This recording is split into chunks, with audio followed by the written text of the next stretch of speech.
পৃথিবীর কেন্দ্রে যে লোহা আছে এটা কি নবী করিম সাল্লাল্লাহু আলাইহি সাল্লাম তখন জানতেন? জানা সম্ভব ছিল ওই সময়?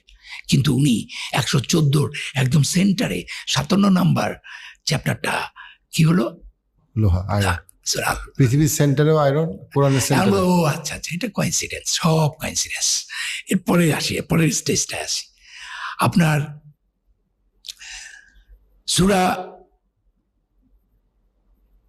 এই আল হাদিদের আপনি যদি 26টা, মানে আমি যদি অ্যাবজাদ ভ্যালুটা না বুঝি, যেমন হাদিদ, হার অ্যাবজাদ ভ্যালু 8, দাল 4, আর ইয়া আর আরেকটা দা, তাহলে কত হলো?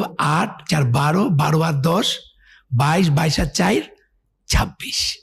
হাদিদের অ্যাবজাদ ভ্যালু 26, লোহার অ্যাটমিক নাম্বার 26। এটাও কোইন্সিডেন্স।